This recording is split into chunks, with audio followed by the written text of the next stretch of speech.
भव्य स्वरोजगार व उद्योग मार्गदर्शन आगे का नहीं मालूम।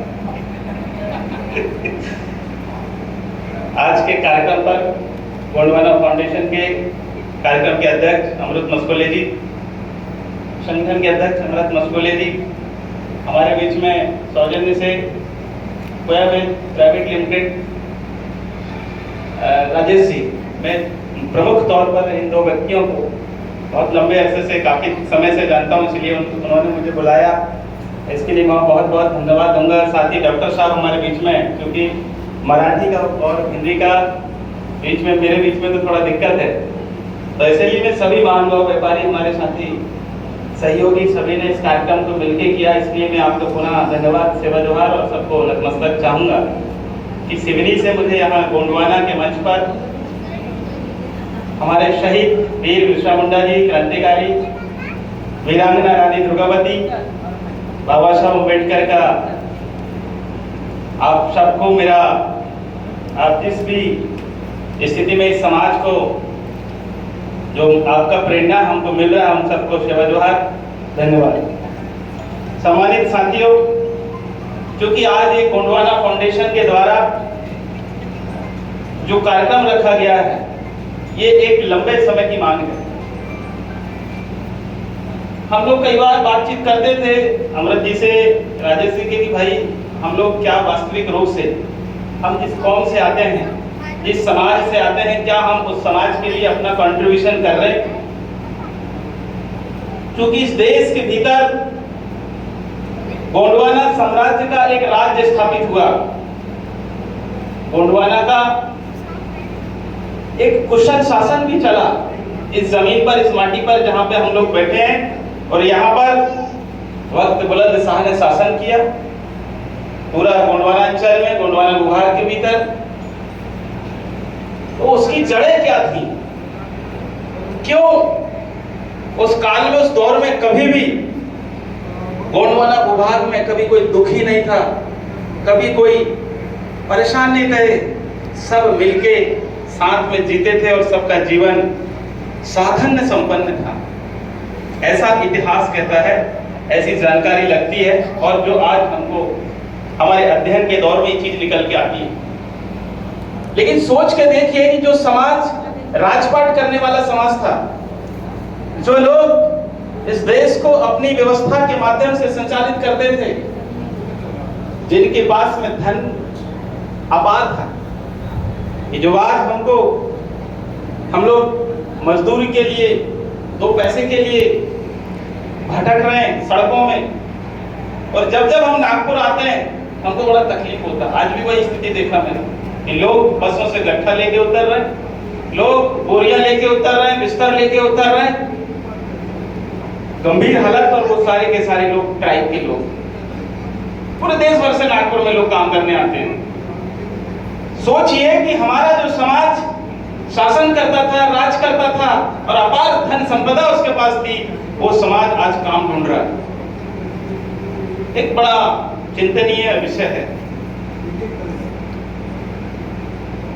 और उस समाज के लोग आज की स्थिति में इतने जागरूक हैं, इतने समझदार हैं, इतने पढ़े लिखे होने के बावजूद भी इस देश में अभी अमृत महोत्सव का काल चल रहा है। देश में आजादी का अमृत महोत्सव का काल चल रहा है। उस दौर में भी हमको ये सोचना पड़ रहा है कि हम शुरू कैसे करें, कहां से करें, कैसे करें। और ये बात इसी मंच से कही गई कि हमको नॉलेज नहीं है, हमको ज्ञान नहीं है। अगर ये बात हमारे ऊपर लागू होती है तो ये बड़ा गंभीर विषय है, बहुत चिंतन का विषय है, बहुत समस्याग्रस्त विषय है। यदि ये स्थिति रही तो मुझे ऐसा लगता है कि हम कभी भी देश में राज नहीं कर पाएंगे। गोंडवाना के महानायक दादा हीरज सिंह मरकाम कहते थे कि जो समाज व्यापार करेगा वो समाज देश में राज करेगा, और अच्छे से कहते थे, वो बताते थे। और ये बात वास्तविकता है कि इस देश के अंदर जैन समाज का कोई नेशनल लेवल पे सम्मेलन नहीं होता, स्टेट लेवल पे मैंने उनका कोई सम्मेलन नहीं देखा, और कभी वो सड़क पे धरना नहीं करते, कभी आंदोलन नहीं करते, हमारी तरह झंडा लेके मैदान पे नहीं दिखते, लेकिन वो इस देश के अंदर टैक्स भी सबसे ज्यादा देते हैं। इस देश के अंदर सबसे ज्यादा टैक्स देने वाले हैं वो, और जो पूंजीवाद है और जो पूंजीपति हैं वो भी वही हैं।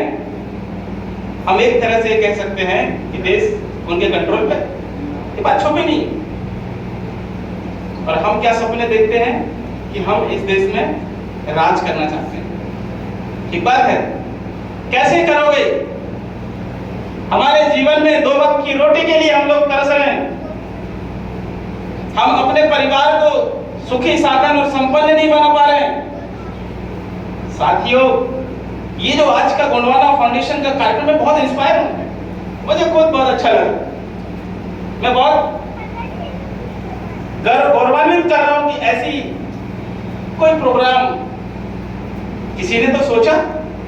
अन्यथा आदिवासियों के साथ तो यह हुआ कि तमाम देश की राज्य सरकारें हों चाहे केंद्र सरकारें हों, आजादी के बाद से आज तक हम आदिवासियों के लिए कर रहे हैं। ये बात, ये नारा हर नेता मंत्री और सरकारों से हम सुनते हैं कि हम किसके लिए कर रहे हैं? आदिवासियों के लिए कर रहे हैं। लेकिन मुझे आज ये बात खुशी है कि गोंडवाना फाउंडेशन मूल रूप से आपको उद्यमी बनाना चाहता है, आपको व्यापारी बनाना चाहता है, आपको सशक्त और समृद्ध बनाना चाहता है। इसलिए गोंडवाना फाउंडेशन का मैं धन्यवाद भी करना चाहूंगा कि आपने तो सोचा वास्तविक रूप से कि आपको चिंता हुई कि समाज के लोगों को समृद्ध और व्यापारी बनाया जाए। और यदि आपने इसमें साथ दिया तो मैं तो आमंत्रित करने आया हूं। अमृत मस्कोले जी, आप आइए। सिवनी से हम मध्य प्रदेश की यात्रा करेंगे, क्योंकि हम एक सामाजिक सोच के व्यक्ति हैं, समाज की गंभीर विषयों पर चिंतन करने वाले लोग हैं। हम इस दिशा को और आगे बढ़ाते हैं। हमारा जीवन में यथायोग्य संभव जो हो सकेगा हम अपने समाज को दें। जैसा अमृत जी ने कहा था एक लाइन कि हमें जो मिला वो समाज की वजह से मिला, और हम यहाँ अगर खड़े हैं तो समाज की वजह से खड़े हैं। तो हम भी चाहते हैं संकल्पित होकर कि हम अपने समाज को आगे बढ़ाने के लिए खुद भी व्यापार करेंगे और लोगों को भी व्यापारी बनाने का संकल्प लेंगे। अभी सर बढ़िया उदाहरण दे रहे थे कि मशीनें जो हैं, अब तो युग बदल गया है, बहुत टेक्नोलॉजी का समय आ गया है और अपार संभावना है। मार्केट इतना बड़ा मार्केट है कि खरीदारों की भी कमी नहीं है। आप बेचने तो निकलिए। आप सोच के देखिए, जो आलू का उदाहरण अभी चिप्स का दे रहे थे सर, मैंने कैलकुलेशन आज ही किया। 10 ग्राम का आलू का चिप्स जो है 5 रुपए मिलता है। कितने में? 5 रुपए में 10 ग्राम का आलू, आधा आलू से भी कम का टुकड़ा उस पर लगता होगा और वो 5 रुपए में मिलता है। 1000 ग्राम कैलकुलेट कीजिए, 500 रुपए का होता है। यानी कि 1 किलो आलू अगर चिप्स के रूप में आप खा रहे हैं तो 500 रुपए किलो खा रहे हैं। बताइए, 1 किलो आलू की कीमत 500 रुपए, और उसको हम ही, उपभोक्ता भी हम ही है, ग्राहक भी हम ही है, हम खा भी रहे हैं। ये बात अलग है कि हमको 5 रुपए की चिप्स का पैकेट सस्ता लगता होगा, लेकिन हम कितना रुपए महंगा खा रहे हैं? 500 रुपए किलो खा रहे हैं। तो आप लोग गरीब कहाँ हो? हर बच्चे को खिला रहे हैं अपने परिवार में। तो 500 रुपए का आलू जब आप खरीद सकते हो तो 5 रुपए का चिप्स का पैकेट बना के क्या हम नहीं बेच सकते? बेच सकते हैं कि नहीं बेच सकते? और अच्छी बात सर ने कहा था कि संसाधन हमारे पास पर्याप्त है। खासकर ट्राइबल के पास तो ये स्थिति है कि लगभग उनके पास, सभी के पास, कुछ अगर छोड़ दिया जाए तो सबके पास 1 एकड़, 1 हेक्टेयर, 2 हेक्टेयर, 5 हेक्टेयर तक अभी भी जमीनें हमारे पास हैं। और जब तक जमीन है तब तक आप जमींदार हो, तब तक जमीन नहीं रहेगी तो आप जमींदार भी नहीं रहोगे। तो संसाधन का जो मामला है, संसाधन हमारे पास है, उत्पादक है हम लोग। तो पैदा करने वाला आदमी आज की डेट में हमारे सामने गरीब है, ये स्थिति साफ है। और जो पैदा नहीं करता, अपने यहाँ अब क्या रेट है गेहूं का, आटे का? आटे का क्या रेट है? 45 रुपए। हमारे यहाँ आज की गेहूं का जो रेट है वो 20 रुपए केजी है। जहाँ हम रहते हैं वहाँ 20 रुपए की, और जब हम उसको बेचते हैं और आप नागपुर में उसे बेचते हो तो 45 से 50 रुपए केजी आटा उसका बेचते हो। और उस 20 रुपए किलो बेचने के लिए हम लोग टीसी का कनेक्शन लेते हैं, बिजली का पाइप लगाते हैं, मोटर लगाते हैं, पानी की सिंचाई करते हैं, नोजल लगाते हैं, स्प्रिंकलर सेट खेत में डेवलप करते हैं, और एक व्यक्ति परमानेंट 4 महीना पूरा उस गेहूं को पकाने के लिए पूरा समय देता है। हमसे खरीदने वाला व्यक्ति 20 रुपए में खरीदा, केवल ट्रांसपोर्टिंग किया, उसने कुछ नहीं किया, केवल ट्रांसपोर्टिंग किया, और हमसे उस गेहूं को 20 रुपए में खरीद के 25 रुपए कमा रहा है। अगर हम 5 रुपए में ट्रांसपोर्ट छोड़ दिया जाए तो 20 रुपए वो व्यक्ति कमा रहा 1 किलो में, जिसने एक दिन नोजल का पाइप नहीं लगाया, एक बटन मोटर की चालू नहीं किया, इलेक्ट्रिसिटी का बिल नहीं दिया, कभी उसने बोनी के लिए ट्रैक्टर का बिल नहीं दिया, कुछ नहीं किया उसने, रात में जगह नहीं, और सीधा हमसे ट्रांसपोर्ट किया उसने, और 20 रुपए 1 किलो गेहूं में उसने कमाया। अब सोचने वाली बात बड़ा असर है, मुझे भी लगता है जब हम लोगों को ये सब चीजें मिल रही है सीखने को, कि जो पैदा करता है वो गरीब की गरीब है, और जो पैदा किए हुई चीजों को खरीद के बेचता हुआ अमीर है। यही हो रहा। आप भू मालिक लोग हैं, जमीन के मालिक हैं आप लोग, हम लोग पैदा करते हैं तो कोशिश कीजिए कि हम उसका निर्माण भी हम ही करें। यदि हम निर्माण की प्रक्रिया में शामिल हो जाएंगे तो निश्चित तौर पर आप लोग अमीर हो जाएंगे, आप लखपति से करोड़पति हो जाएंगे, आप समृद्ध व्यक्ति हो जाएंगे, समृद्ध परिवार आपका बन जाएगा, यदि हम संसाधनों का सदुपयोग करना शुरू कर दें। मुझे लगता है कि हमारा जो समाज है वो उदासीन है, कायर भी है, कई मामलों में तो कायर है, इसमें कोई अतिशयोक्ति वाली बात करना नहीं चाहते। आप एक पंडित जी को देख लीजिए, यदि वो कोई छोटा सा चबूतरा है और चबूतरे में वो बैठ गया तो लंबे अरसे तक बैठे रहेंगे, वो कुछ आए भक्त आए ना आए, टीका लगाए लोग या ना लगाए, लेकिन वो चबूतरे में बैठ जाएगा। 5 साल बाद उसी चबूतरे का विस्तार देखेंगे आप, वो एक मंच बन जाएगा, वो स्टैचू बन जाएगा वहां पे, और 10 साल बाद वहां पे चढ़ोतरी की, धन आवक की कहीं कोई कमी नहीं रह जाएगी, क्योंकि अब उन्होंने अपना समय दिया और उसको प्राप्त किया। और वही उस जगह पे जाके फिर आप 15 साल बाद जाएंगे तो वहां एक ट्रस्ट मिलेगा और वो मंदिर डेवलप मिलेगा। क्यों? क्योंकि उसने रेगुलर समय दिया, लगातार समय दिया, त्याग दिया उसने। त्याग का एक शब्द आया था, शायद मराठी में मुझे तो नहीं समझ में आया, लेकिन आया था, तपस्या। उसने तपस्या की 10 साल तक, तब वहां पर एक भव्य मंदिर का निर्माण हुआ, और आज वहां पे पैसा भी आ रहा है, सोना भी आ जा रहा है, चांदी भी मिल रहा है। तो निश्चित तौर पर यदि हम लोग समय लगाएंगे और अपने कार्य में, अपने कार्य को निखारने का काम करेंगे, उसको जितना बेहतर मानेंगे हम उतने एक्सपर्ट बनेंगे, और एक्सपर्ट बनने के बाद ही तो आप उस काम के स्पेशलिस्ट बनेंगे। तो मैं आपसे यही अपील और निवेदन करने आया हूं कि आप हम सब मिलके गोंडवाना फाउंडेशन के बैनर पर तले, गोया बीच के बैनर तले, अब तक बहुत सारी संस्थाएं हमारी ट्राइबल मूवमेंट के भीतर डेवलप हो रही जो आपकी मदद करना चाहती हैं। तो हम अपने समाज के साथ साथ खुद को डेवलप करते हुए हम आगे बढ़ने का संकल्प लें। हमको डराया जाता है कि पाप और पुण्य के खाई में हमको डराया गया, स्वर्ग और नरक का डर हमको समाया गया। अगर आपको भक्ति करना है और अगर आपको स्वर्ग में रहना है तो व्यापार कीजिए, व्यापार से आप अमीर बनिए, और गरीबी को लात मार के बाहर करने का काम कीजिए साथियों। क्योंकि गरीब रहना पाप है। मैं ऐसा समझता हूं कि गरीब रहना पाप है और गरीबी ही नरक है आपके लिए। और यदि जो व्यक्ति इस चीज को नहीं समझ पाया तो पाखंड को धोते रहेगा, बाहर मार्केट में लोगों को सजाता रहेगा, लेकिन कभी अपने आप को गरीबी से मुक्त नहीं कर पाएगा।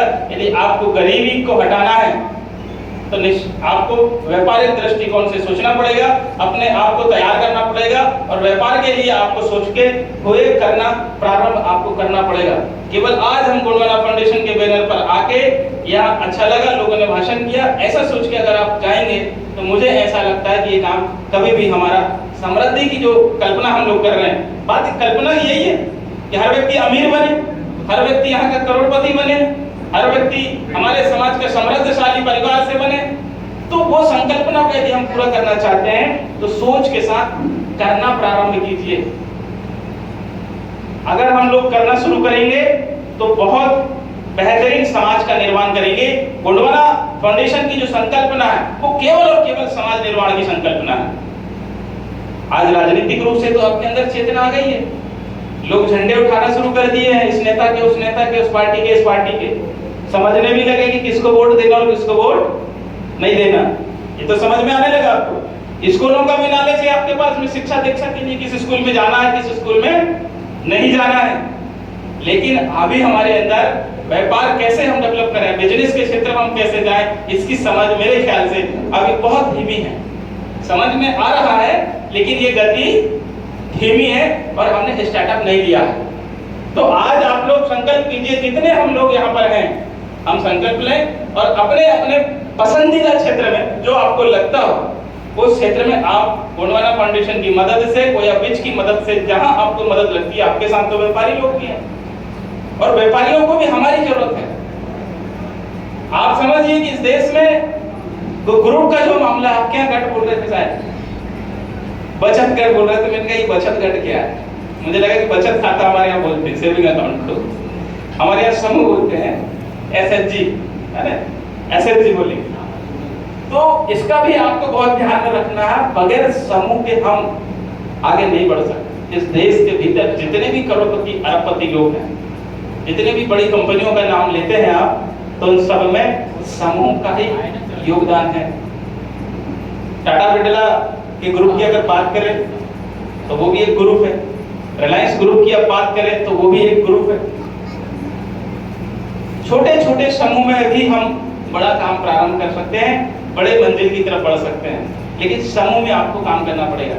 गोंडवाना फाउंडेशन इसकी आपको प्रेरणा देता है। गोंडवाना फाउंडेशन आपके लिए आह्वान करता है कि आइए हम मिलकर समूह बना के, समूह के माध्यम से हम खुद भी समृद्धशाली बने और समाज को भी सशक्त और समृद्ध बनाने का काम करें।